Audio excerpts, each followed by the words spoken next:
Buenas noches, bienvenidos a un programa más de Mente Psíquica Radio. Mercé, buenas noches. Buenas noches, Hugo, buenas noches a todos.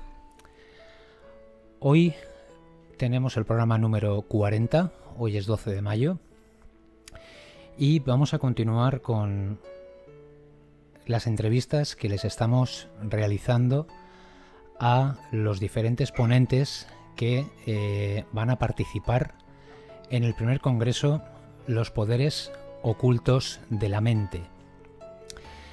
Este congreso se celebrará el 29, el 30 y el 31 de mayo. Lo emitiremos por streaming. En breve os informaremos de la o las plataformas que vamos a elegir para la distribución de este congreso. La semana pasada estuvimos con Nunc, ayer estuvimos con Juan Gómez y hoy tenemos otro invitado. Bien, además vamos a destacar que este congreso es gratuito. Vais a poder disfrutar de las siguientes ponencias que vais a ir viendo a medida que van pasando los días, porque vamos a ir presentando los ponentes con los vídeos e incluso con textos que nos están dando pistas de los temas a tratar. Vais a poderlo disfrutar de una manera, diríamos, gratuita, sentaditos en casa tranquilamente, mientras, pues disfrutáis de buena compañía o mismamente de un cafecito o un té. Empezamos con el invitado de esta noche, que va a compartir con todos nosotros los resultados de sus investigaciones relacionados a la sensibilidad psíquica del ser humano y muchos más datos que muchas veces los identificamos como fenómenos paranormales. Manuel Berrocal es licenciado en Medicina y Cirugía, psicoterapeuta en Psicología Analítica. Actualmente le podemos encontrar como colaborador del programa de Podium Podcast La Escóbula de la Brújula y colaborador del programa El Dragón Invisible. Un auténtico placer tener hoy en Mente Psíquica Radio a un profesional de estos temas que tanto nos inquietan. Buenas noches, Manuel. ¿Qué tal? Buenas noches. Hola, Manuel. Buenas noches. ¿Qué tal estás? Muy bien. ¿Qué tal estáis? Pues muy bien. La verdad que encantados de...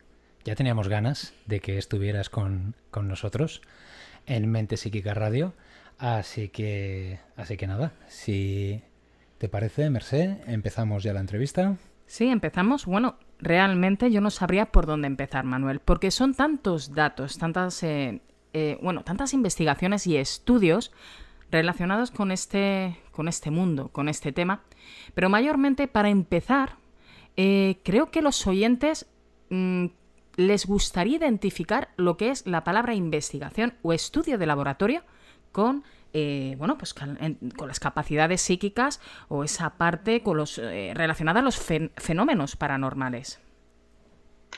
Pues mira, dentro de lo que cabe es sencillo. Tenemos que una investigación a nivel de laboratorio o algo así nace normalmente del hecho de recopilar toda una serie de experiencias de personas que aseguran en un momento determinado que tienen algún fenómeno de este tipo e intentas buscar por un medio de control absoluto de todo lo que se puede influir en dicho fenómeno, controlar y entender qué es lo que está sucediendo ahí. Hay que diferenciar entre conceptos.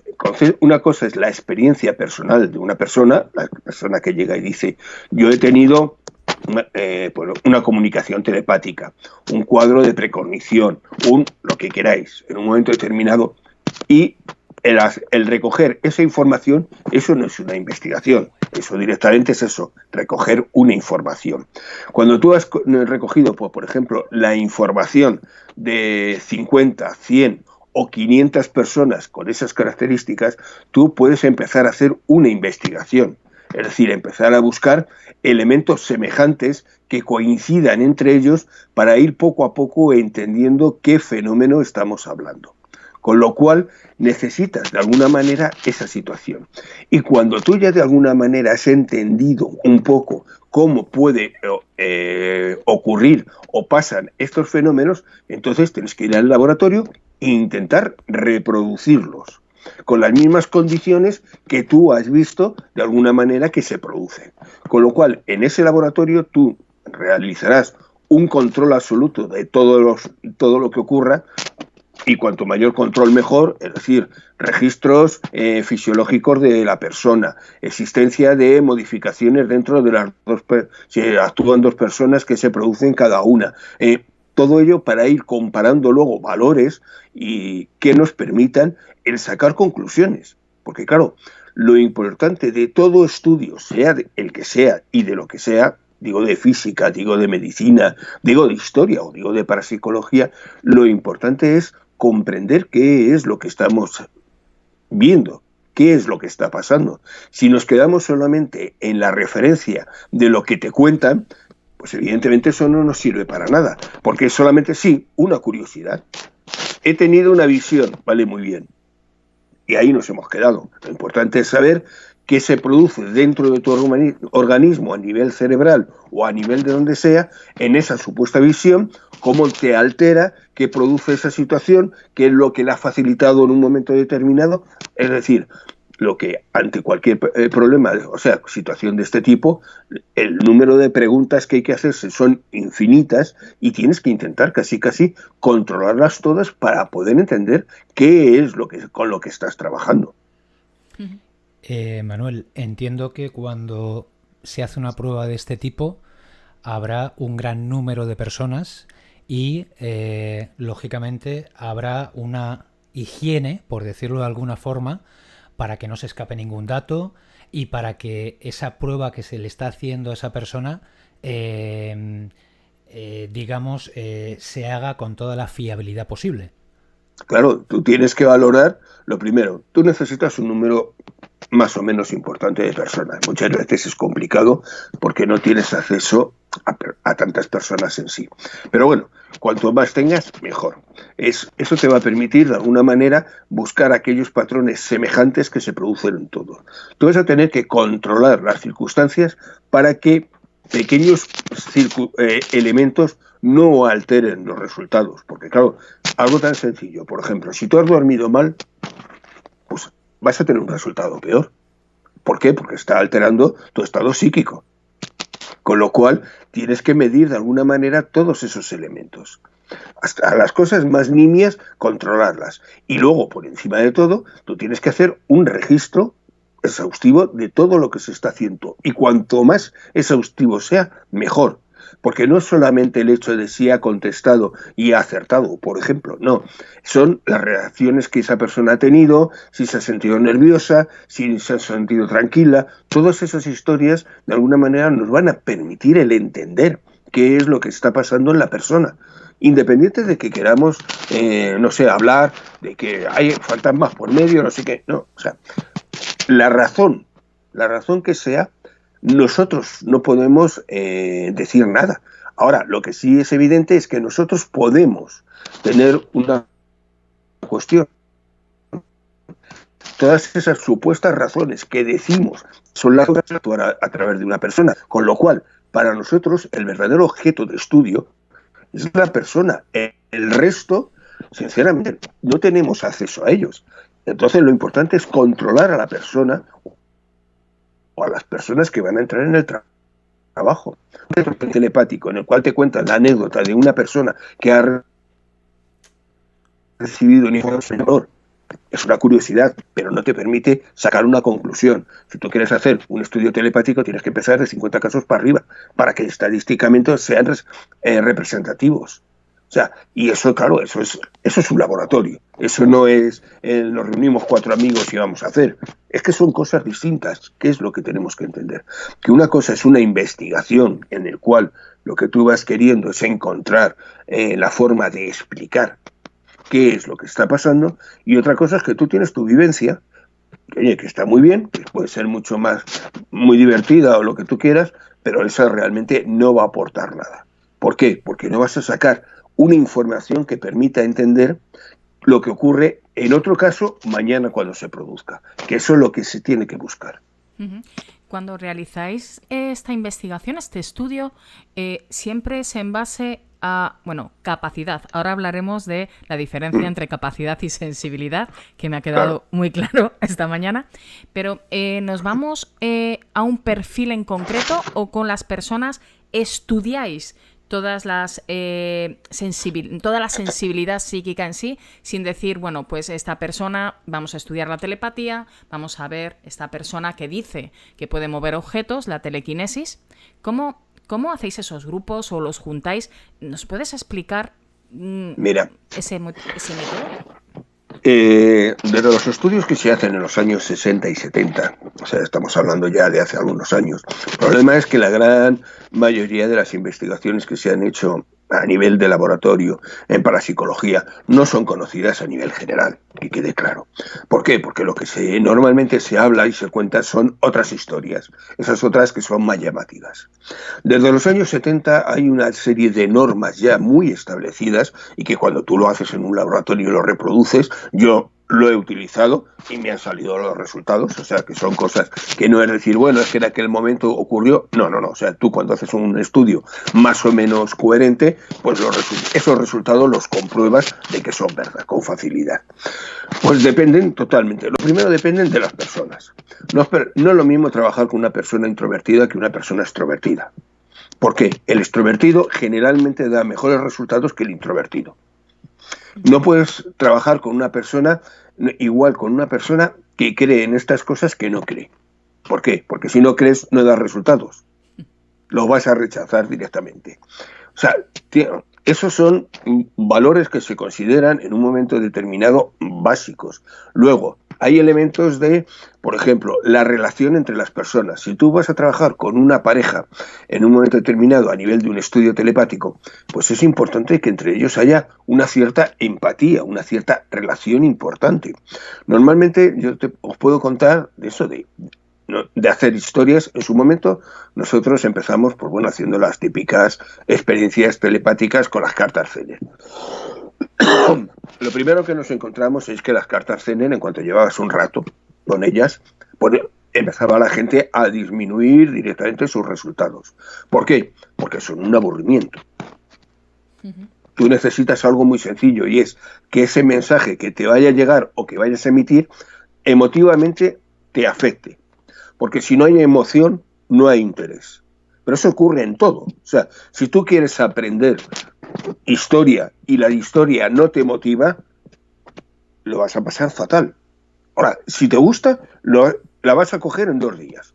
Pues en todas las actividades psicológicas que nosotros tenemos, el interés por aquello que en un momento determinado tú quieres hacer es muy importante.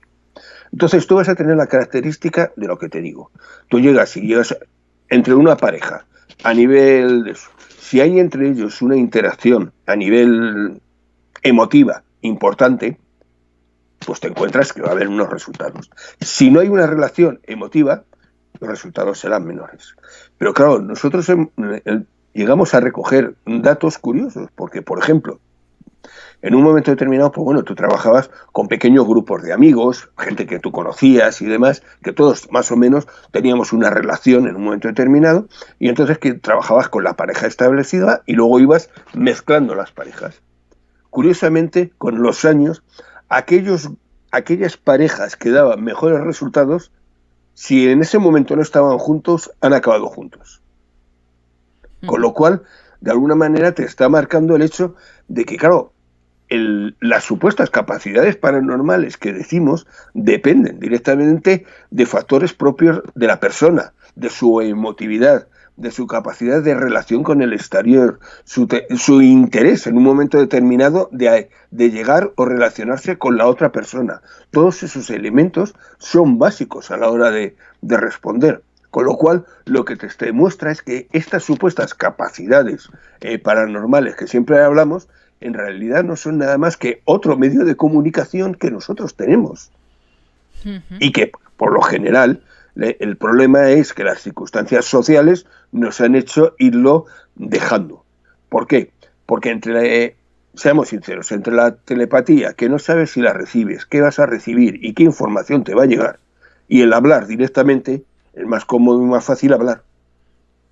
Con lo cual, claro, desplazamos en un momento determinado esas otras actividades por aquellas que son más productivas, nos dan un resultado más fácil y la podemos utilizar con muchísima más facilidad.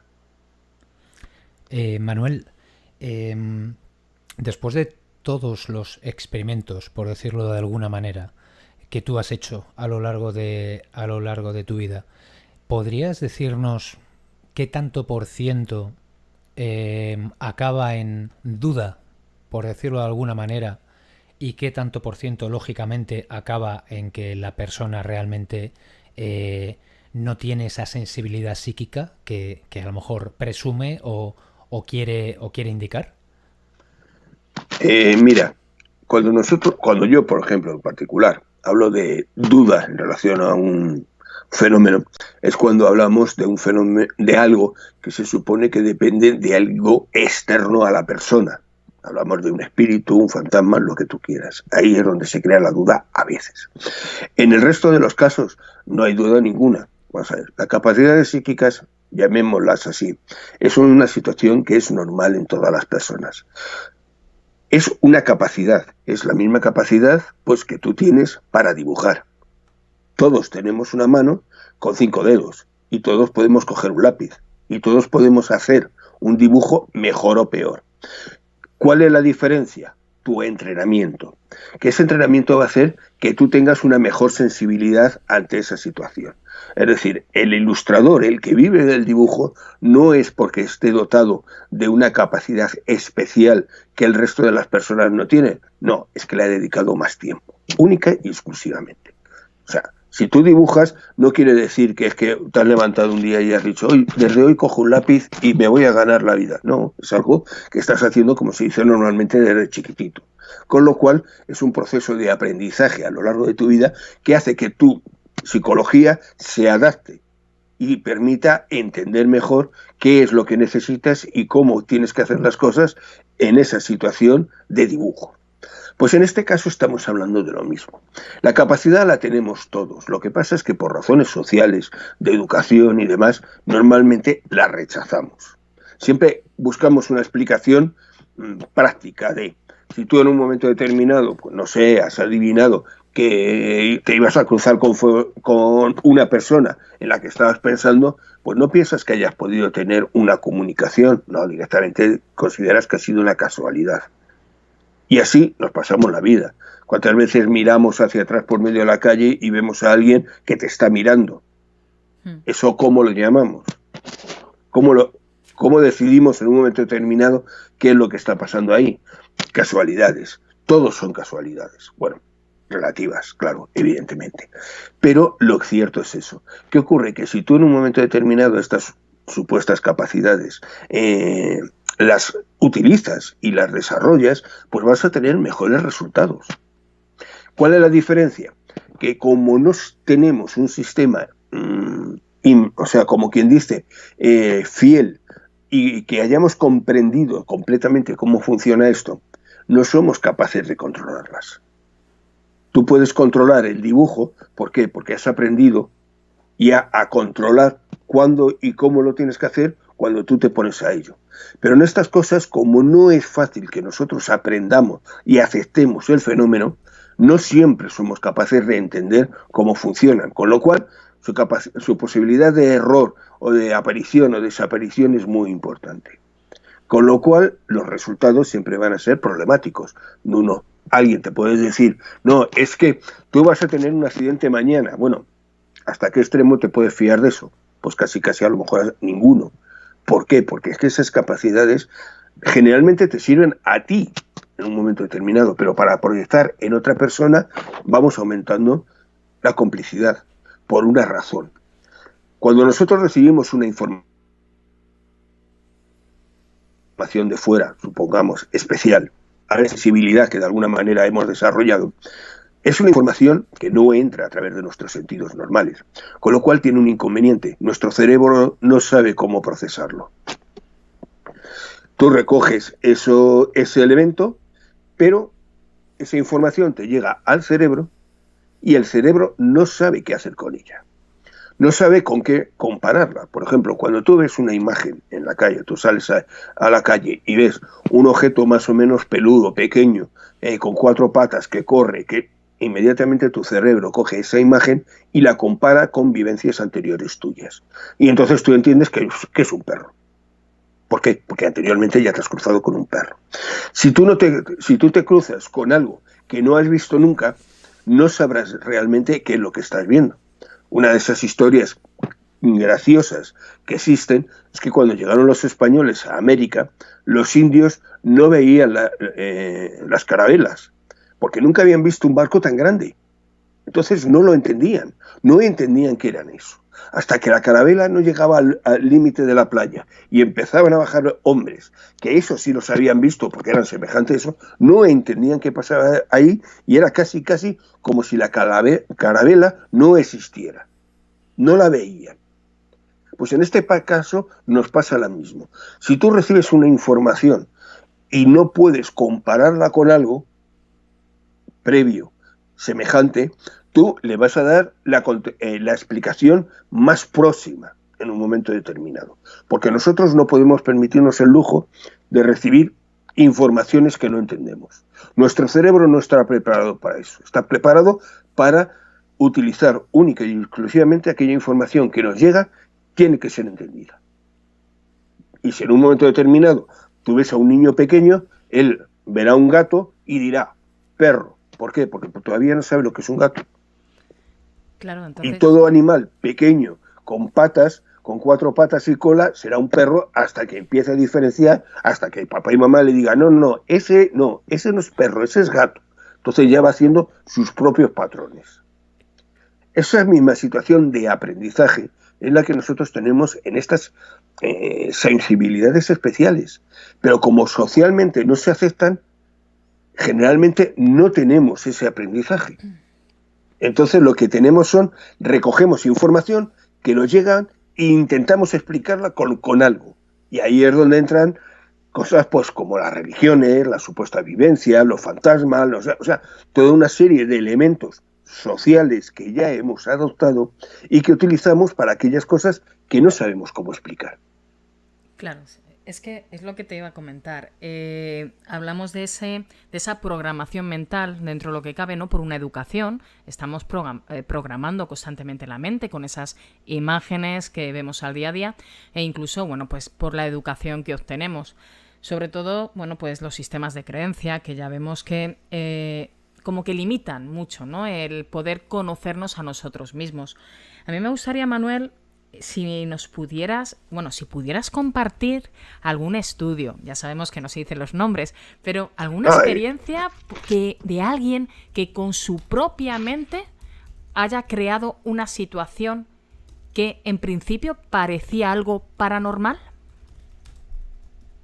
Mira, dentro de los estudios han salido, seamos sinceros, eran estudios principalmente donde se jugaba mucho con lo que era la percepción extrasensorial y en un momento determinado con la telepatía. ¿Por qué? Porque son los más fáciles de llevar a un laboratorio y controlar.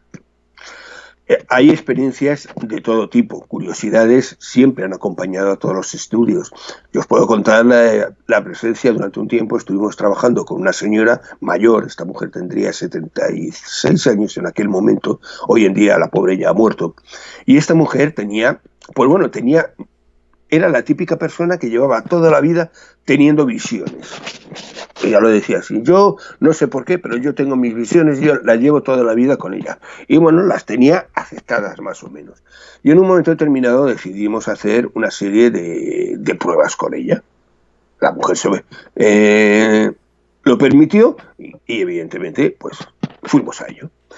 La técnica era pues eso, comunicación telepática, algo tan sencillo como ver, pues bueno, nosotros siempre utilizábamos tarjetas, figuras, porque habíamos visto que, claro, el trabajo con las cartas Zener, al poco tiempo, los resultados recaían porque la gente perdía el interés.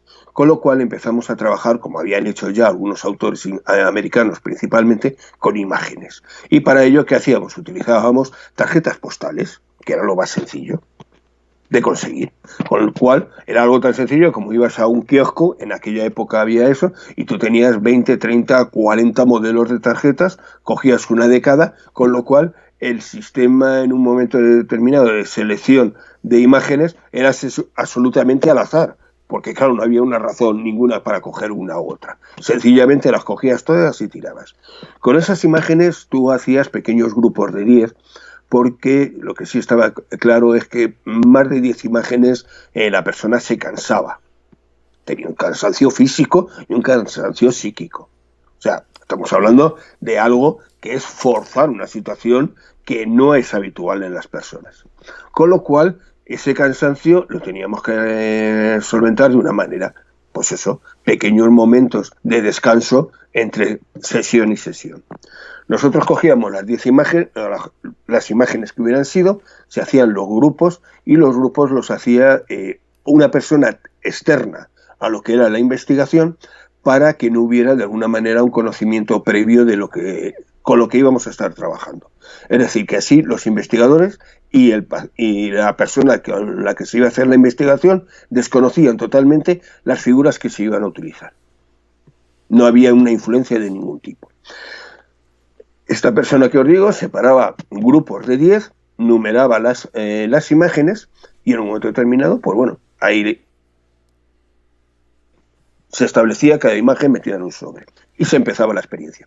La experiencia consistía directamente en que un emisor, una persona que actuaba como emisor, iba sacando cada tarjeta, se concentraba en ella y la persona que recibía la información contaba en alto, o sea, lo que ella estaba percibiendo. No es que dijera, se callara y luego buscar, no. Iba contando, pues yo veo luces o muchas luces, o veo como una forma que me parecen que son ramas, o una serie de... Él daba su explicación de lo que estaba recibiendo. Normalmente las imágenes que nosotros buscábamos, todas ellas, independiente de que hubieran tenido este sistema de recogerse, buscábamos cosas que produjeran una respuesta emotiva. O sea, no era la típica tarjeta, por ejemplo, de viaje.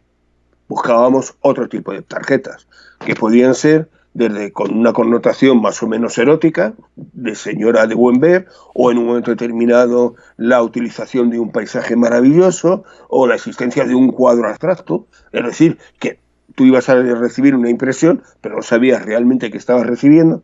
Es decir, en todos íbamos buscando una emotividad de esa imagen, porque habíamos visto que los resultados siempre eran mejores.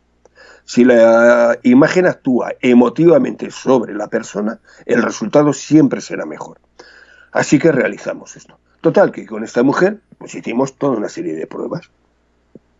En un momento determinado vimos que, claro, que cada vez que salía una imagen más o menos cargada de un cierto erotismo, ella no veía nada. No veo nada. Claro, evidentemente había un rechazo a lo que estaba recibiendo. Estamos hablando de una persona de una edad un poquito avanzada, con lo cual su visión del erotismo, la sexualidad y demás estaba muy coartada por su educación. Entonces esas imágenes ella no las admitía, no las veía, no las quería ver. Y sin embargo, pues había otras que las cogía con mucha facilidad. Todo lo que era cuestión de animales tenía una facilidad impresionante y unos resultados buenísimos. ¿Por qué? Porque le encantaban los animales. Con lo cual, la foto de un gato para él ya era, pero que no ponía dudas. Bueno, es que estoy viendo, no, es un gato. O sea, es que la información era precisa. Con lo cual, estaba viendo que, claro, realmente ella lo que percibe dependía totalmente de de su información previa. En un momento determinado tuvimos un caso que reconozco que fue espectacular. Y es el hecho de que, bueno, la persona que emitía centró lo que era su idea en una tarjeta que era la típica playa idílica de estas de aguas cristalinas,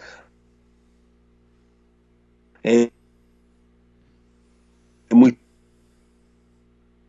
tranquila, con el sol y la mujer se empezó a poner nerviosa. No entendíamos qué pasaba, pero que se empezó a poner nerviosa y llegó un momento en que, en un momento determinado, se empezó a encontrar mal, con lo cual tuvimos que cortar la experiencia. Estaba pensando de que si le había pasado algo, ¿no? O sea, que hubiera tenido hasta un infarto o cualquier cosa, porque en un momento determinado se puso francamente mal. Y en un momento determinado, pues bueno, aquello lo cortamos y demás, y cuando empezamos a hablar, pues bueno, ¿qué es lo que te ha pasado? Y eso y demás. Y lo típico, pues no lo entendemos, porque mira, la imagen es esta, y la imagen. La reacción de ella fue inmediata. Es que soy alérgica al sol. O sea, su cuerpo físico había reaccionado directamente ante la alergia que tenía al sol, pero no ante la presencia del sol, sino ante la idea del sol. Lo cual creo que es francamente interesante valorar estos elementos, porque claro, si somos capaces de entender cómo en nuestro cerebro estas cosas influyen, imaginaros lo que podríamos controlar dentro de nuestra fisiología. Muchas enfermedades de tipo inmunológicas, en las cuales, o sea, psicosomáticas, todas estas enfermedades que tienen una base claramente psicológica, si fuéramos capaces de entender qué es lo que está sucediendo en esta situación, podríamos enseñar a esa persona a controlar sus propios problemas fisiológicos. Y esa es la base del estudio. El estudio no es decir, no, es que hay telepatía. No, lo que tenemos que saber es cómo funciona, por qué se producen cosas como esta, para entender cómo funciona nuestro cerebro y luego eso, utilizarlo para mejorar de alguna manera nuestra propia vida. Porque si nos quedamos solamente en eso, no, es que ha venido un espíritu. Vale, muy bien. ¿Y eso qué te aporta? Nada. No va a ser nada más que una curiosidad. ¿Que existen los espíritus? Bueno, pues vale, pues muy bien. ¿Y qué? Que bueno, que sí, que a lo mejor intentas ser un poquito más bueno por si cuando te mueras vas a otro plano para no liarla mucho. Pues bueno, sí, es una cuestión moral. Pero realmente lo ideal sería entender cómo funcionan estas cosas para poder luego utilizarlas en nosotros mismos. Sí, porque si en un momento determinado una técnica de meditación te permite alteraciones, pero francamente interesantes, esa es la pena. Mira, yo te puedo decir, una experiencia que yo hice, que la hice no en la Sociedad Española de Parapsicología, cuando estaba en ella, sino en el hospital. En un momento determinado, en aquella época se podía hacer, una vez acabada la carrera había dos pasos. El primero era la tesina, y luego hacías, que te permitía tener una licenciatura, y luego directamente pasabas a hacer la tesis doctoral. Entonces yo hice la tesina. Y claro, bueno, yo empecé 3 trabajos, al final acabé uno de ellos, cosas de esas, pero bueno, por circunstancias. Pero uno de ellos que empecé fue la utilización de técnicas de relajación en pacientes diabéticos. Personas con niveles altos de glucosa en sangre que necesitaban control por pastillas y por insulina. Bueno, yo cogí un grupo pequeño, eran 15 personas, evidentemente tampoco había posibilidades de coger más, porque claro, estabas hablando de una experiencia que tú ibas a llevar directamente, no había un grupo de profesionales que pueda actuar en eso, simplemente eras tú, con lo cual no podías cargar con un grupo muy importante porque no hubieras podido hacerte cargo de él. Estas 15 personas, curiosamente, se utilizaba una técnica de relajación. No hablamos de técnicas de ningún tipo más extraña, ni hipnosis ni nada por el estilo. Lo que era una mera técnica de relajación para que esa persona de alguna manera se relajara y visualizara un mejor funcionamiento de su páncreas. Tú le hacías un pequeño cursillo previo explicándole qué era el páncreas, cómo actuaba, cómo todo eso y demás, un par de conferencias, un par de charlas, y luego ya actuabas con eso. Y tú le hacías ver, entre comillas, cómo su páncreas regeneraba las células de alguna manera, cómo funcionaba mejor, cómo la insulina era liberada, ese tipo de historia, que era imaginación pura y dura, visualización creativa. Bueno, curiosamente, después de 6 meses de trabajo, todos bajaron las dosis de insulina y algunos no necesitaron ya más insulina. O sea que eso es lo importante, cómo funcionan estas cosas. Pero claro, ese planteamiento, a ver, a mí me parece fantástico lo que estás contando, pero ¿por qué hay un grupo de personas, por decirlo de alguna manera, que lo que hacen es tratar al ser humano como un ser completamente normal, por decirlo de alguna forma, Manuel, cuando realmente tenemos unas sensibilidades psíquicas con las que podemos trabajar, pero ya no a la hora, como dices tú, de que haya espíritus o de que haya fantasmas? O sea, la palabra fantasmas es que no me... Es que suena fatal. Lo siento, pero suena horrible. Insulto, ¿no? Parece como un insulto para ellos, ¿vale? Pero ¿cuál crees que es la causa, Manuel, de que las sensibilidades psíquicas hayan caído en desgracia de la manera que han caído, cuando además, quitando estos espíritus, quitando ese tipo de cosas que se puede hacer con esas sensibilidades, podemos incluso, casi por decirlo de una manera, curarnos a nosotros mismos, como el ejemplo que tú estás contando ahora, con ese páncreas, esa insulina, cuando la gente está haciendo esa visualización creativa y cómo su cuerpo mejora? Pues mira, para esto tenemos que tener en cuenta dos cosas. La primera se considera desde los estudios de los años 70, 1970, que estas capacidades especiales en realidad eran el sistema habitual del ser humano cuando su vocabulario no estaba suficientemente formado. Todos hablamos de la empatía o de la relación que existe de los animales con los seres humanos con los que viven. El que ha vivido con un animal sabe que no es solamente el rollo de que se llevan bien, hay algo especial. Bueno, el día de la conferencia ya lo hablaremos. Pero esa situación facilita de alguna manera la comunicación.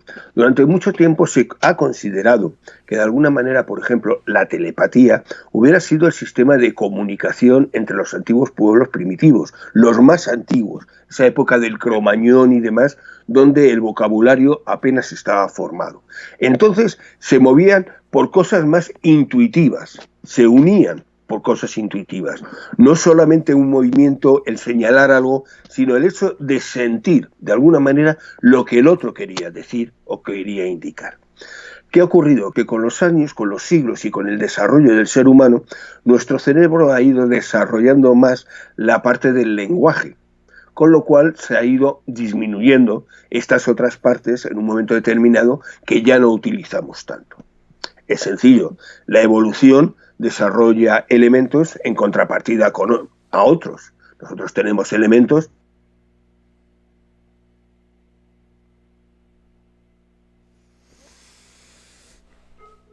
por ejemplo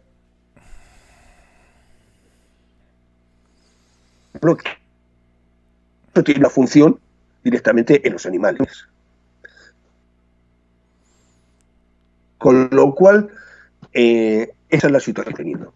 Desarrollando, hemos socialmente creado una estructura que ha permitido que esos otros elementos vayan desapareciendo. No han desaparecido del todo, pero de alguna manera, han quedado mucho más latentes. ¿Por qué? Porque el lenguaje tiene dos posibilidades. Una mejor comunicación y, sobre todo, una mejor facilidad para mentir.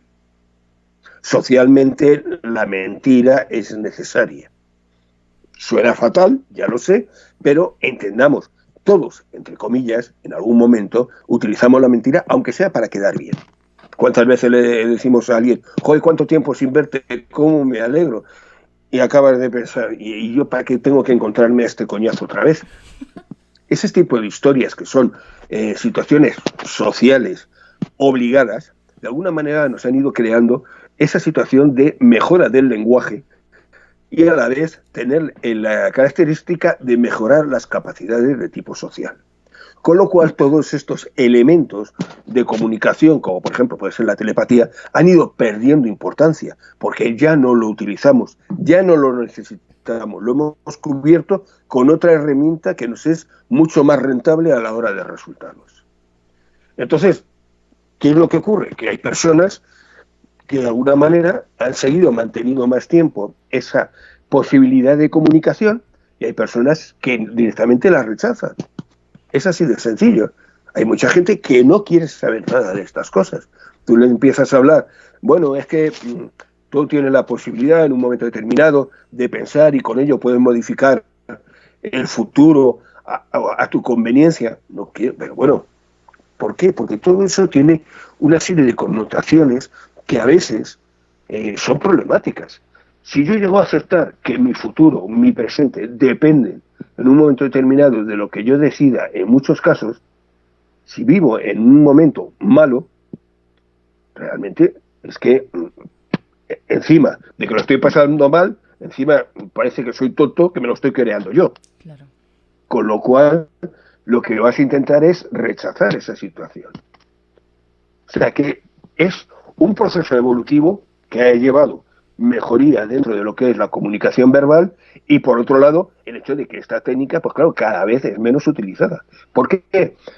Porque si tú sientes empáticamente realmente o tienes esa telepatía que te hace sentir lo que el otro piensa realmente de ti, socialmente puede ser un problema.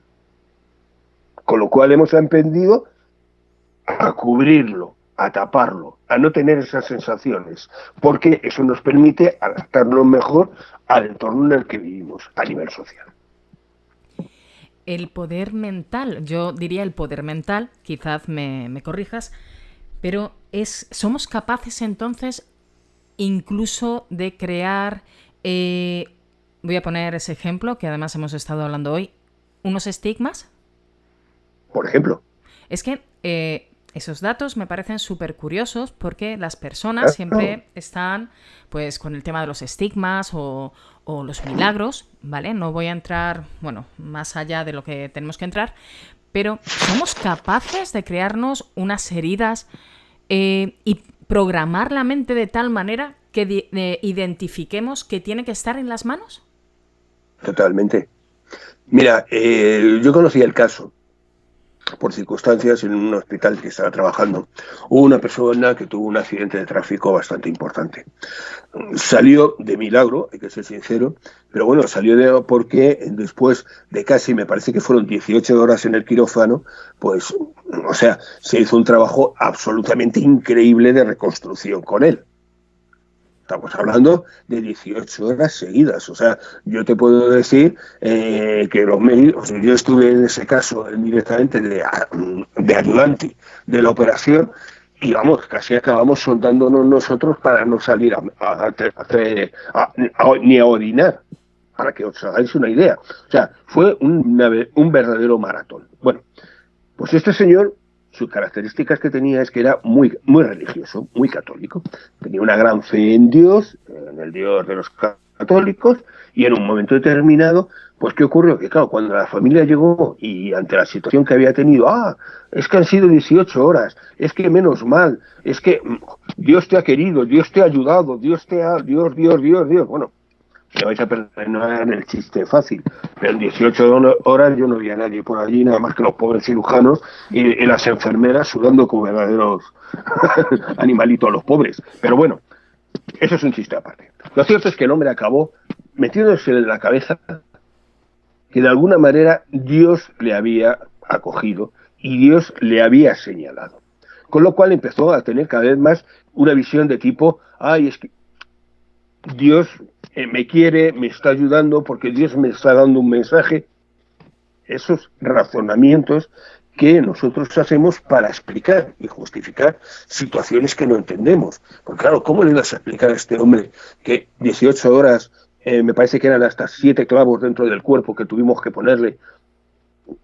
Claro, todo aquello tú se lo explicabas y el hombre es que no entendía nada de lo que le estabas diciendo. Se lo explicabas y se lo intentabas explicar lo mejor posible, pero él no tenía preparación y era incapaz de entender aquello. Pero sí era capaz de derivar su ansiedad hacia esa figura divina que era el que supuestamente le había ayudado y quien le había sacado de la muerte.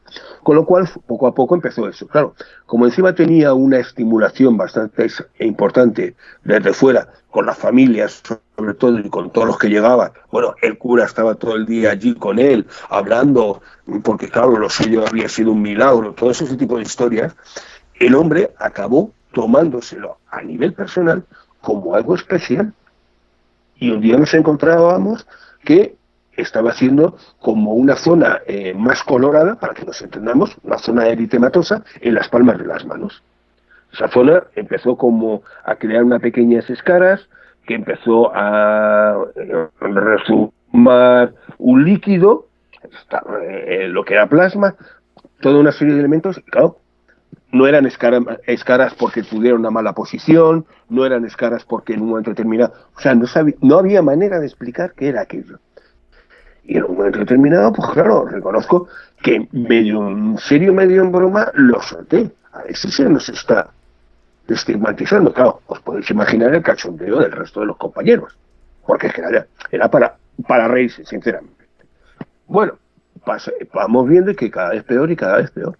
Claro, al final acabamos pues eso, haciendo hasta una biopsia de aquello, porque es que como no sabíamos qué era, y nos encontramos que era que los vasos, las arterias de esa zona se estaba de alguna manera colapsando solas, se estaban cerrando solas, y eso estaba provocando esta reacción. Claro, empezamos con tratamiento a nivel local de vasodilatadores, toda una serie de elementos para conseguir eso. Pero hasta que no entramos en el juego psicológico de empezar a hablar con él y romper un poco ese mito que él se había creado de que era un elegido de Dios, aquello no sanó. Con lo cual estamos hablando que él mismo se estaba produciendo una alteración del grosor de los vasos sanguíneos en una zona localizada de la palma de la mano, que coincidía, como siempre, con esa imagen que tenemos todo de las heridas de Cristo. Que no, que es el eterno problema. A Cristo no le pudieron nunca colgar de las palmas porque se hubiera caído, le hubiera rasgado completamente la mano, porque no hay sitio donde agarrar. Con lo cual es una idea, una concepción social, histórica, pero no real. Pero él, como tenía esa idea histórica de que Jesús, o sea, de que a Cristo le habían colgado por las manos, que es lo que vemos siempre en todos los cuadros y demás, normalmente, que a nivel social vemos, o sea, a nivel de iglesias y demás, pues él tenía la idea de que tenía que ser ahí, y ahí empezó a producirse una lesión, pero él solito. No necesitaba a nadie. Él se creó la lesión y conseguimos quitar la lesión gracias a que conseguimos que entendiera qué es lo que estaba haciendo. Con lo cual, imaginaros la situación. Imaginaros que somos capaces de entender cómo este hombre era capaz de hacer aquello. Imaginaros qué cantidad de enfermedades vasculares podríamos controlar en un momento determinado solamente desde nuestra propia concepción de persona. O sea, es que no nos damos cuenta de que nuestro cuerpo, nuestro entorno, todo depende mucho más de lo que creemos, de nuestra propia mente. De esa mente, porque de alguna manera cuando hablamos de la mente siempre estamos la conciencia, la mente, todos estos elementos. Entendamos, la conciencia realmente funciona como si funcionara en múltiples dimensiones. La verdadera concepción de la conciencia hemos empezado a tenerla a partir directamente desde principios del siglo XX, cuando ya se empieza a hablar, finales del XIX, muy poquito, principios del XX, donde ya empezamos a hablar de una psicología diferente, de una física diferente, de una biología diferente, o sea, de toda una serie de elementos que hasta ese momento habían estado muy limitados, pues bueno, por razones principalmente de tipo religioso. Con lo cual, cuando la Ilustración libera esa carga de religión que tenía el concepto del estudio, empezamos a entender muchas cosas.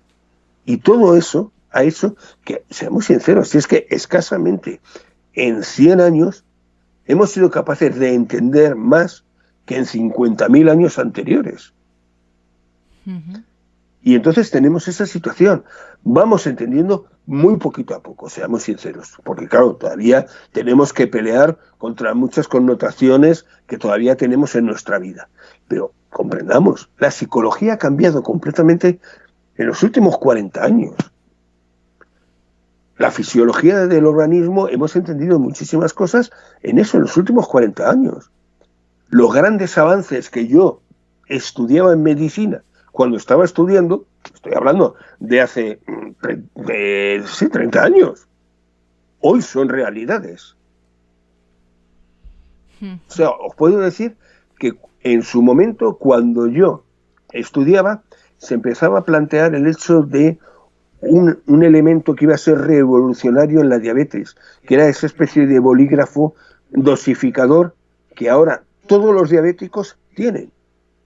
Hace 30 años se estaba empezando a ver cómo se podía preparar.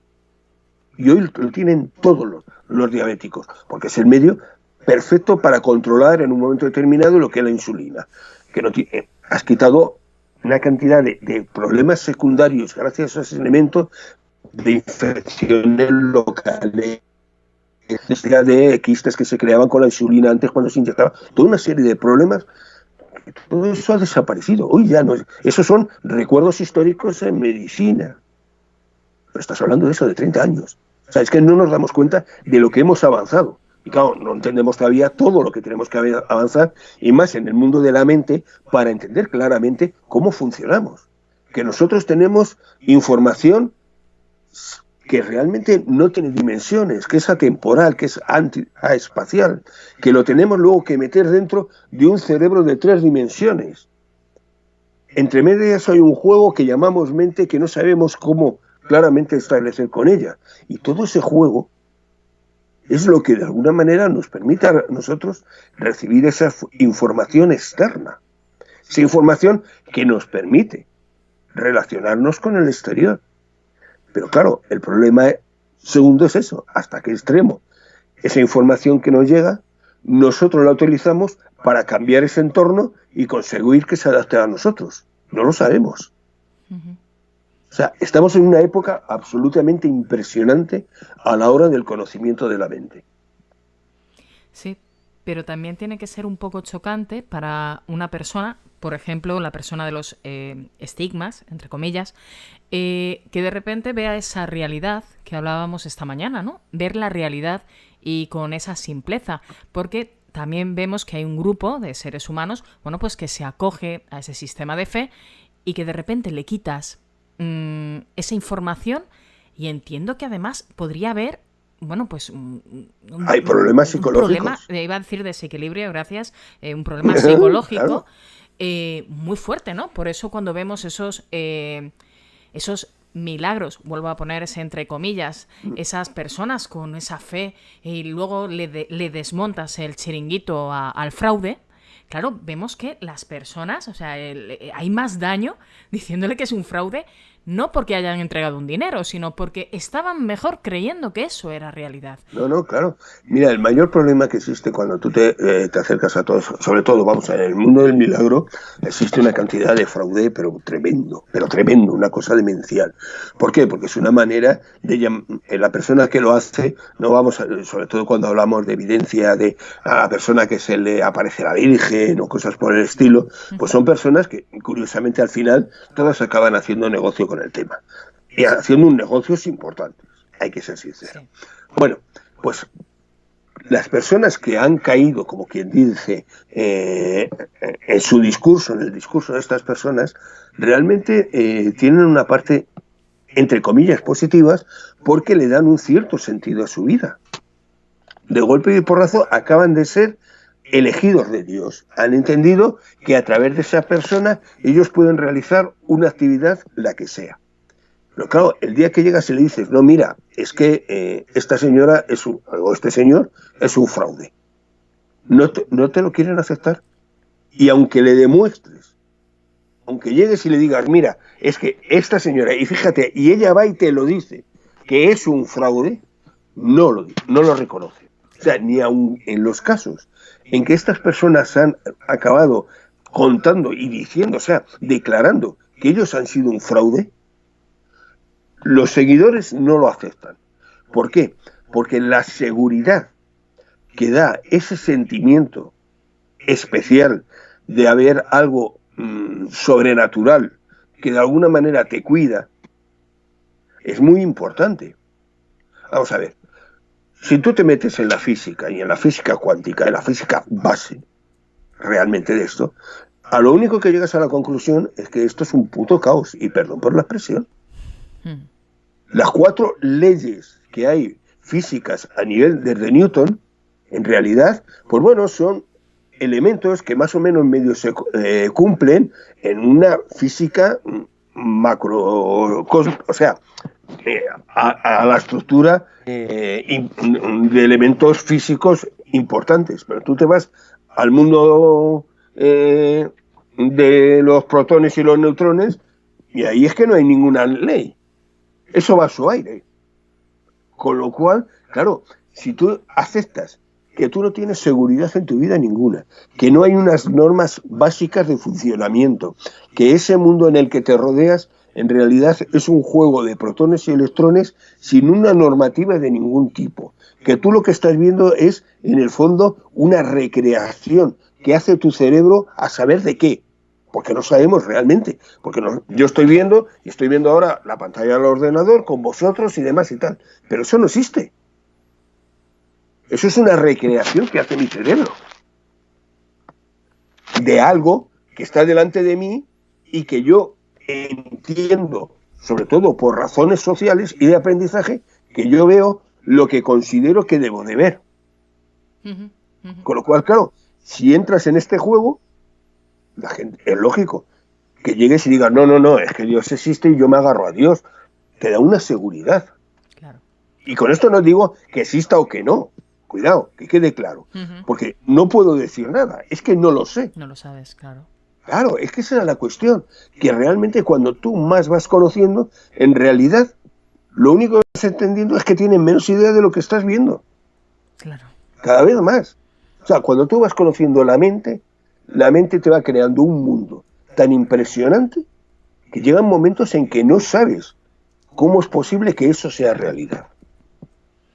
Claro. ¿Cómo tú recibes una información de fuera que no tiene forma, que tú te la creas dentro de ti, pero que en realidad luego la ves con una forma pero fuera de ti? ¿Qué se está creando en ese ciclo? No lo sabes. Con lo cual, claro, ¿hasta qué extremo nosotros creamos el mundo que tenemos fuera? Es algo que poco a poco iremos entendiendo. Algún día entenderemos, pues eso, las bromas de que no, si es que vivimos en la Matrix. Es que hasta cierto modo nuestro entorno es una Matrix, es algo que creamos nosotros para vivir dentro de ella y sentirnos más cómodos y más adaptados a nuestro entorno. ¿Es solamente eso o es algo más? Cada vez lo tenemos más complicado de entender. Sí, porque cada vez queremos saber más.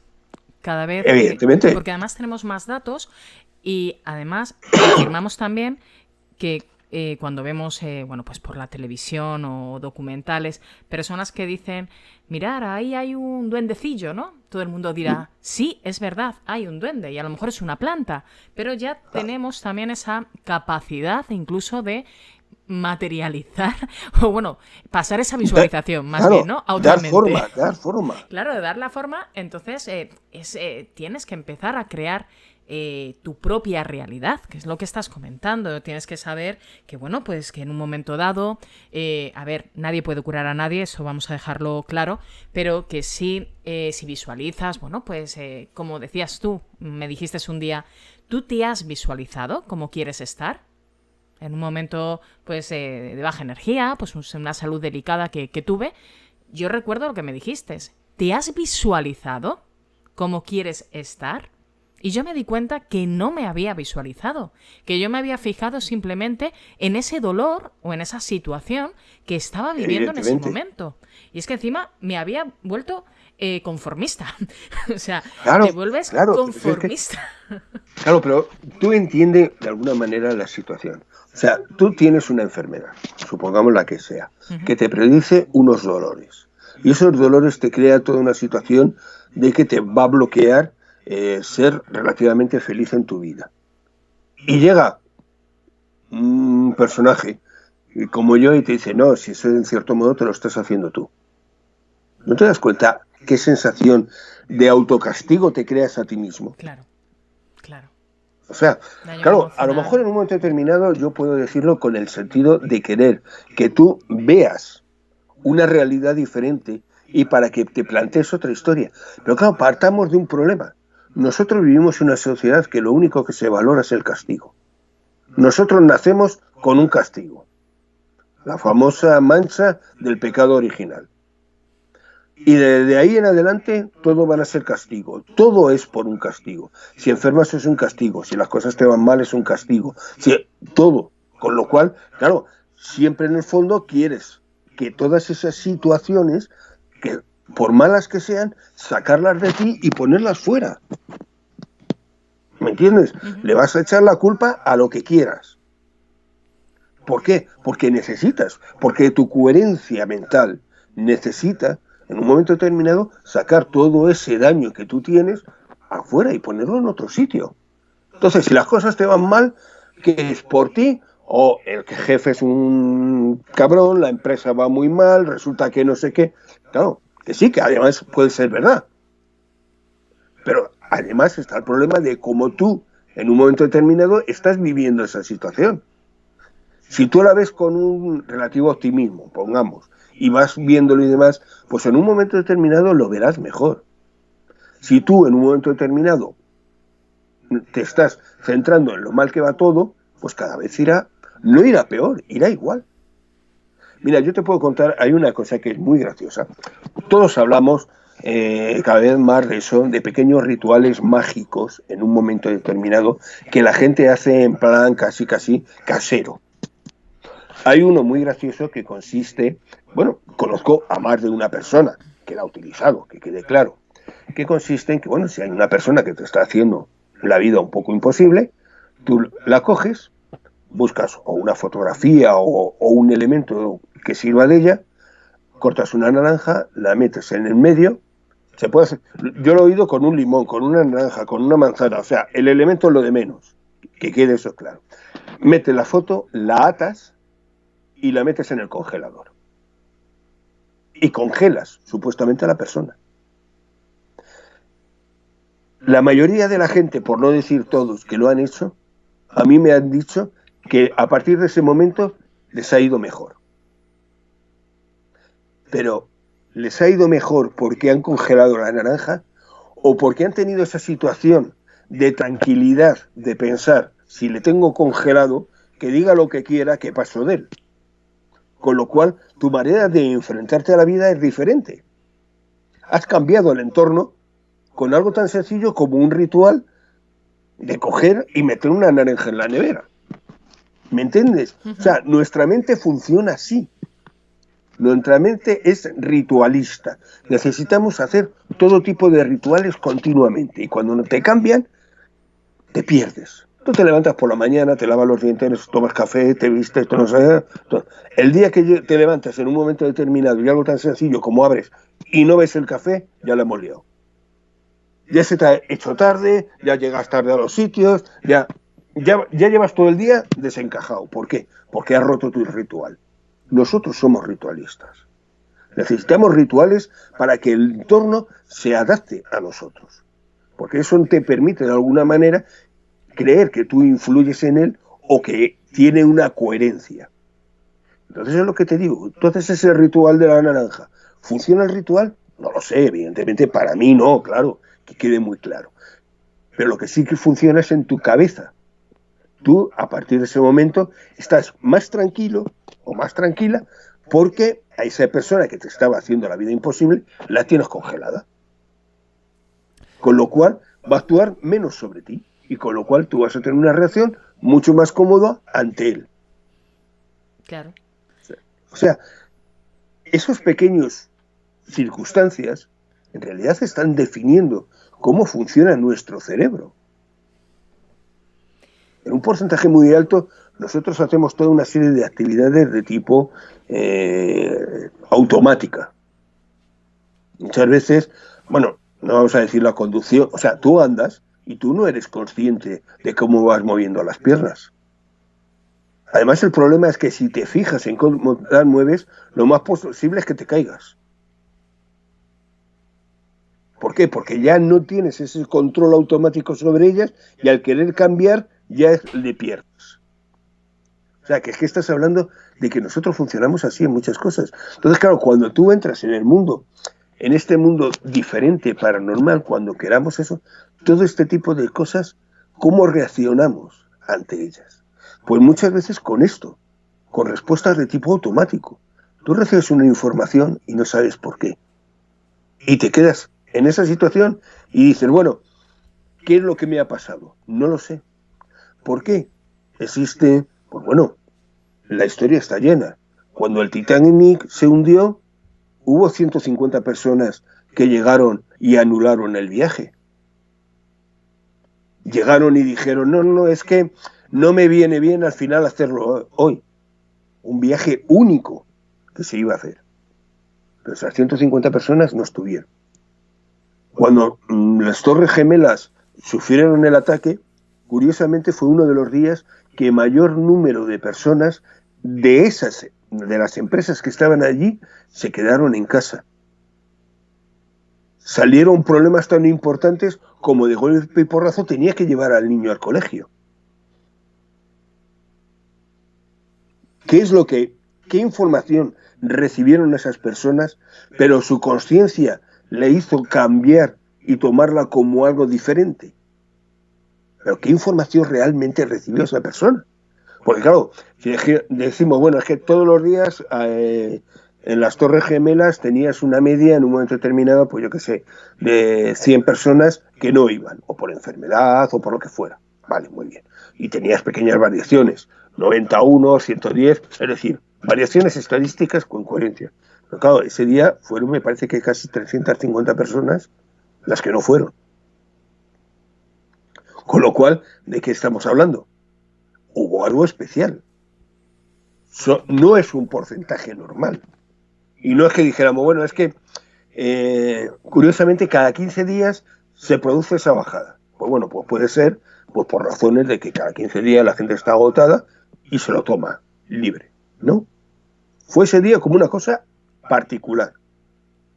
Y todos tuvieron problemas de que había que llevar al niño al médico, de que no sé qué, o sea, cosas de esas, seamos sinceros, muchas veces secundarias. Con lo cual, ¿de qué estamos hablando? ¿Qué información recibió especial esas personas, pero las derivaron a una actividad cotidiana que adquirió una importancia que no tenía? Y esas personas se salvaron. Hay muchas personas que tuvieron lo mismo el día 11M en Madrid, el 11 de marzo. Muchos de ellos perdieron el tren. Personas absolutamente regulares que tenían sus horarios perfectamente establecidos de todos los días y demás. Y ese día algo pasó que llegaron tarde. Y eso les salvó la vida.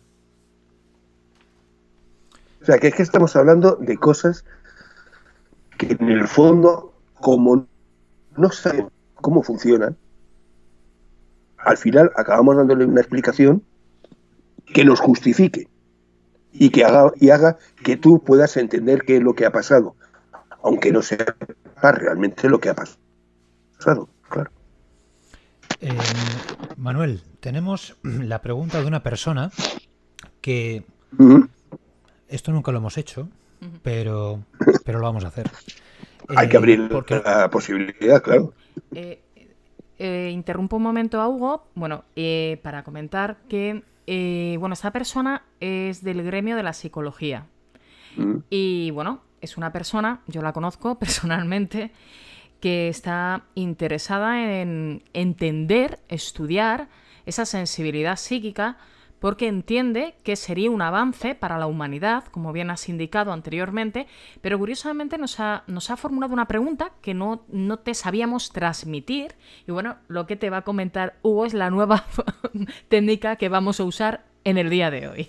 Yo esto nunca lo he hecho, que quede bien claro. Voy a poner el teléfono, porque nos han puesto un audio por WhatsApp. Entonces, lo que voy a hacer es poner el teléfono al lado del micrófono.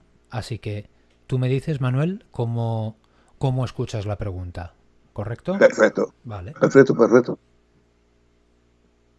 Hola, pues mira, mi pregunta es, como sabemos que es cierto que hay veces que una patología pues psicosomática o más psicológica puede ser por la actitud de la propia persona, bueno, pues si le parece correcto que lo que estamos haciendo ahora, que es que cuando alguien tiene un trastorno de ansiedad o una depresión y solicita pues una valoración de discapacidad, nosotros lo que hacemos en todas las comunidades autónomas es que en vez de darle un tratamiento, impulsar a esa persona a que cambie esos patrones mentales y mejore, lo que hacemos es dar un carnet de discapacidad. Y con eso, pues, bueno, pues es como decirle, ya no vas a mejorar. Entonces, bueno, pues ver si a él le parece que eso ayude a la persona, que es para lo que se diseñó, y yo creo que es equivocado, y qué soluciones plantea, qué se podría hacer, ¿no? Cómo gestionar esto. Sí, no sé si has entendido bien. Perfecto, he oído perfectamente la pregunta. Vamos a ver. Aquí es que tenemos que valorar varios puntos. Tenemos un problema médico, la patología de esa persona. Tenemos un problema social, su posibilidad de trabajar o no y de tener una actividad de tipo laboral. Tenemos una función jurídica, es decir, si ese señor tiene derecho o no a una compensación económica por su situación a nivel personal. Es decir, ¿cómo hacemos todo eso? Pues sin duda alguna lo mejor posible, que quede claro. El hecho de que en un momento determinado a una persona le digas que que está incapacitado, pues no es precisamente lo más indicado para ella, porque estás creando una persona dependiente a partir de ese momento, no solamente de los que tenga cercanos, de familia y demás, sino del propio Estado en sí. Pero ¿quién tiene la posibilidad de decir que esa incapacidad no se puede recuperar? Claro, es que depende muchas veces de la situación. Claro, si decimos, es que es una persona que tiene una incapacidad porque ha perdido un pie. Bueno, ahí no hay posibilidades de explicación de ningún tipo. Vamos a ver, ahí no vamos a hablar de cosas de otra situación, porque entendamos, esa persona tiene una lesión importante y lo que puede hacer en un momento determinado, aunque su situación psicológica sea la mejor del mundo, eso no le va a hacer que le vuelva a crecer el pie.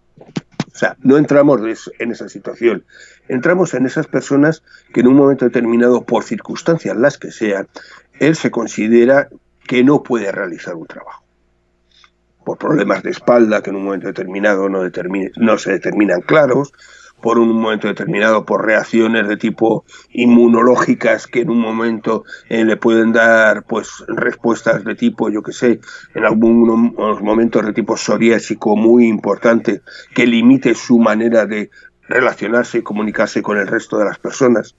En esos casos, sin duda alguna, el colocarle el cartelito es un problema. ¿Por qué? Porque él ya va a aceptar mucho mejor, mucho más esa situación que él tiene. Pero claro, el problema realmente surge de que no estamos hablando de un problema médico, sino de un problema social. Con lo cual, cuando nosotros hablamos de este tipo de situaciones de alguien que tiene una incapacidad, hablamos de un problema social o un problema económico, pero no directamente, claramente, del problema médico. ¿Cuál es la situación? Sin duda alguna, a esa persona es que se le tendría que ayudar a que llevara lo mejor posible su enfermedad, independiente ya de sus incapacidades o lo que sea. Lo que pasa es que también, entendamos, hay un gran problema en este momento, y es cómo está estructurada lo que es la medicina y la psicología. No puedes hacer terapia en un momento determinado en una clínica, en un ambulatorio, porque no tienes tiempo. Porque con esto no quiero decir que solamente sea posible la medicina, o sea, lo que sería o la psicología, o la psiquiatría o la medicina privada. No, en absoluto. Que quede muy claro, no confundamos términos. La seguridad social es lo mejor que existe y lo que pasa es que hay que conseguir mejorarla. Y en ciertos casos, pues el médico o el psicólogo que trate estos casos tiene que tener mayor tiempo para trabajar con esa persona, para poder realizar una terapia más profunda que le permita entender cuál es su situación. Porque claro, muchas veces hablamos de... Hay personas que tienen limitación de movilidad. Bueno, pero es que a lo mejor detrás lo que hay es un problema de esa persona de relación con el entorno. Entonces, ha dado una forma psicosomática a su problema y le está creando dolores a nivel de las piernas. Ujú. No estoy hablando de un caso hipotético, estoy hablando de un caso que he conocido. Con lo cual, claro, cuando tú llegas a ese momento de entrar a una terapia con esa persona, la mente puede controlar muy posiblemente esas lesiones. Luego ocurre una cosa, claro, cuando una persona lleva mucho tiempo con una supuesta enfermedad, sea la que sea, vamos alterando nuestra propia fisiología. Porque claro, si tú dices que yo es que tengo problemas en las rodillas y no puedo andar, pues lo primero que ocurre es que vas a estar mucho tiempo sentado, con lo cual tus músculos pierden fuerza Ujú. y pierden tensión. Y eso luego va a ser difícil de recuperar. O sea, que es que no es algo... El problema es que no es tan sencillo como decir, no, es que es la mente la que crea la enfermedad. No, es la mente, en las circunstancias sociales, es lo que rodea a la propia persona en sí, en la situación familiar que tiene. Todo eso influye en un momento determinado en las patologías que tenemos. Y eso va a hacer que esa patología pueda tener un mejor resultado o un peor resultado. Todo dependerá del grado de la persona de salir de ella. Yo conozco personas con 80 y 90 años que tienen las rodillas que son una verdadera porquería y la ves por la calle andando sin ningún problema. De vez en cuando tiene sus dolorcitos y bueno, pues tiene sus problemitas, pero vale, pero tienen una vida normal. Porque, sin embargo, tenemos personas que están con 50 años y están en una silla de ruedas porque dicen que no pueden andar. Todo eso, sin duda alguna, hay toda una serie de factores. Psicológicos, muchos. Físicos, también. Sociales, también. Todo eso hay que valorarlo. Antes de poder decir, no, es que esta persona puede o no puede, o debe o no debe. Claro, es que no es tan sencillo. Me temo que la mente humana no es tan sencilla. No es 2 y 2 son 4. Eso ni siquiera se da en biología. Eso son matemáticas. En biología se dice siempre lo mismo. 2 y 2 no son 4. Son 5, 6 o 4 dependiendo de las circunstancias. Y eso es lo que tenemos que entender. Que ante una enfermedad, sea la que sea, no podemos juzgar tan sencillamente decir, no, es un problema psicológico. No, es que hay muchas cosas que crean esa propia patología. Con lo cual, que sin duda alguna es necesario un mejor apoyo psicológico para todas las enfermedades, sin duda alguna. Que es complicado porque tal y como está creada la estructura de seguridad social en este momento determinado, es difícil porque no hay tiempo real casi para atender a todos los pacientes que llegan, sin duda alguna. Pero la cuestión está en que en ese aspecto tenemos que mejorar esa asistencia que podría, pues, dar una vida mucho más feliz a muchas personas que ahora mismo, pues bueno, están muy limitadas. Y de la otra manera, pues a lo mejor tendrían una vida mucho más normal. Eso creo que es la meta a seguir. Pero sin duda alguna no podemos quedarnos solo con el concepto de que la psicología es la causa de todo. Eso, que nadie piense en ello, porque evidentemente no es lo único. Ujú. Por nuestra desgracia, porque si no a lo mejor sería más fácil conseguir otras cosas. Pero la psicología sí influye mucho. Sí, claro. Evidentemente los factores externos influyen en la psicología. Es decir, Claro. el entorno donde yo vivo o que estoy proyectando me va a afectar a la psicología. Yo quería comentar que, bueno, esta persona que ha formulado la pregunta, ella trabaja de manera también individual muchas veces sin ánimo de lucro. Quiero lanzarle una florecilla porque es una mujer que es psicóloga, pero que además se dedica bueno, pues a apoyar lo que es el entrenamiento de la mente, ¿no? Lo que estabas comentando anteriormente, Manuel. Ella a lo que se refiere, bueno, pues que sí, estamos de acuerdo que ese carné que se le está entregando a esa persona, bueno, pues entra dentro a lo mejor pues un dinerito para que pueda comer, ¿no? O para cubrir ciertas necesidades, pero es que ella además lo que lucha, entre comillas, es que, bueno, pues que pudiera haber más apoyo de personas, asociaciones, grupos y demás que pudieran ayudar pues a ese entrenamiento mental, indistintamente el factor externo, bueno, pues de esa persona, de la familia, y es lo que ella reclama en los movimientos y estudios que ella realiza. Desde aquí, bueno, pues la mando un gran beso. Espero que te haya quedado claro todo, porque es que me lo ha escrito y no sabía transmitirte la pregunta, claro, con esas frases Sí. del gremio, evidentemente yo no me puedo poner a vuestra altura. Yéndonos un poquito ya para terminar, yéndonos al tema de las capacidades psíquicas, sensibilidad psíquica y ese estudio de laboratorio, la conclusión que sacamos que la base es analizar la mente de las personas y a partir de ahí analizar esa sensibilidad y ver qué coincidencia hay entre seres humanos en esos grupos como de telepatía, vuelvo a nombrar telequinesis e incluso, que no hemos nombrado mucho, esa mediunidad, y ver, bueno, pues a qué nos podemos acercar, a qué dato nos podemos acercar que nos dé contestación. Pero Manuel, ¿piensas que alguna vez vamos a saber la verdad? ¿Que vamos a saber de dónde o qué puertas hay en nuestra mente que nos llevan a lo inexplicable? Yo creo que sí. Creo que es un problema de tiempo. Porque claro, vamos a ver, entendamos que el gran avance de la ciencia de los últimos 100 años es impresionante. Ha cambiado completamente nuestra vida en muchísimos más aspectos de lo que nosotros creemos. Con lo cual, y todo ese conocimiento, hoy en día estamos utilizándolo de una manera que no somos conscientes de ello. El hecho de lo que estamos haciendo ahora mismo, si esto se lo cuentas a un señor del siglo XV o XVI, lo más normal es que nos quemara a todos por brujo, por estar hablando a través de un aparato, ponernos en contacto, comunicar con un montón de gente. Esto sería magia, en el más absoluto sentido de la palabra. Con lo cual, esta magia que estamos descubriendo, sin duda alguna, poco a poco irá creciendo y nos irá permitiendo entender mejor qué somos y cómo somos. Pero claro, es una cuestión de tiempo y es una cuestión de pelear continuamente y de luchar muchas veces contra todas esas personas que quieren seguir manteniendo este cierto grado de ignorancia que les permite a ellos poder aprovecharse de los demás.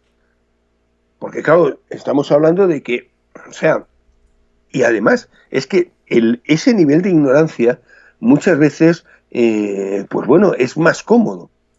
O sea, recordamos que hay el libro que tenía García Márquez, me parece que era Cuando era feliz e indocumentado. Uh-huh. Pues esto es un poco lo mismo. Cuanto más vas sabiendo, lo primero tienes más ganas de saber, porque claro, la ignorancia que tienes es todavía mayor, hay más puertas que se te abren que necesitas entender. Con lo cual, hay mucha gente que en un momento determinado no quiere entrar en este mundo.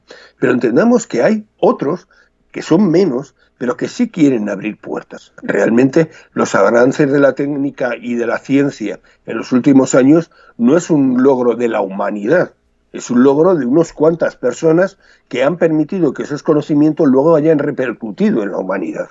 Y eso va a ser continuo. Con lo cual, cada vez iremos conociendo más y entendiendo más dónde estamos, qué hacemos y qué es lo que vamos buscando en esta vida. Y eso, sin duda alguna, es cuestión de tiempo. ¿Que algún día llegaremos a entenderlo? Hombre, yo creo que va a ser complicado porque mi experiencia me demuestra una cosa. Cada vez que entiendo una cosa, me encuentro con 50 que ya no entiendo. Con lo cual, creo que esa situación será eterna. Iremos cada vez conociendo más, pero encontraremos nuevos problemas que hasta ahora no nos hemos planteado porque no éramos capaces de planteárnoslos. Pero sin duda alguna, cada vez iremos entendiendo más qué es lo que ocurre en nosotros. yo tengo una muy gran esperanza en ese concepto, en ese aspecto, de que sin duda alguna cada vez seremos capaces de conocer más, de entender más. Y es lo que te digo, o sea, yo de alguna manera, que, entiéndeme, desde que yo empecé medicina, estudiando y demás, ahora ha cambiado tanto que no os podéis hacer una idea. Claro, la persona que está externa, en el fondo, como no ha vivido esa evolución, lo único que va viendo es que cada vez se solucionan mejor los problemas. Pero bueno, pero que piensa que eso habrá sido siempre así. Pero entendamos, o sea, mira, tú lo sabes, yo hace un año tuve un problema de un desprendimiento de retina. Bueno, un desprendimiento de retina de hace 20 años era ceguera. Hoy es muy raro que eso se produzca. Estamos hablando de 20 años.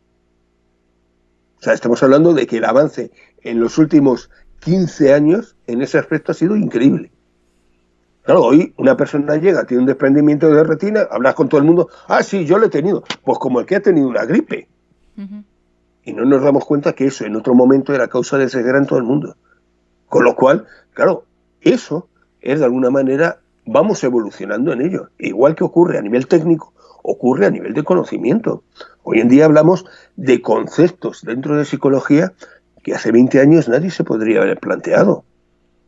Situaciones de cómo se crea la comunicación entre las neuronas, o sea, la relación interna entre ellas, cómo existe cada vez la creación de nuevos sistemas de comunicación que antes no se consideraban, cómo la existencia de diferentes tipos de neuronas, que antes no se hablaba de ellos, hoy hablamos de muchos tipos de neuronas. O sea, todo eso estás hablando de los últimos 20 años, no más, o 30 como mucho. Con lo cual, claro, el avance que estamos teniendo es impresionante. Lo que pasa es que, seamos sinceros, ese avance no sale al público general, no porque esté oculto, no confundamos, sino porque de alguna manera se mueve en un entorno que eres tú el que tiene que acercarse a él. O sea, si tú quieres conocer hoy sobre psicología profunda, pues tienes 2 millones de libros que te explican todo. Eres tú el que los tiene que buscar. Nadie te los va a llevar a tu casa. Claro. Y eso, claro, eso siempre partirá y creará ese punto del buscador del conocimiento. Esa figura mítica que le tenemos hasta en el tarot con el vagabundo, pues esa imagen realmente es la base de que la humanidad siga evolucionando. Porque hay gente que busca ese conocimiento. Y los resultados que consiguen, al final, sirven para todos. Y ese es el gran valor que tenemos. Y cada vez conoceremos más, eso sin duda alguna. Manuel Berrocal, deseemos, materialicemos poder conocer a personas que se toman estos estudios en serio. Desde mi punto de vista, un honor escuchar pues, tu seriedad, profesionalidad y vericidad en relación a estos temas. Y ya para finalizar, voy a dejar a los oyentes una pincelada del tema que tratarás el día del Congreso, los otros sentidos de los animales. Es un tema muy interesante porque además todos los que tenemos o hemos tenido animalitos sabemos que hay una empatización y una telepatía especial más que quizás que con nuestro compañero, nuestro marido, por ejemplo. A veces es cierto, hay que ser sincero. Cierto yo es. Mejor con el perro que con... Pero... No entremos en ese campo. No.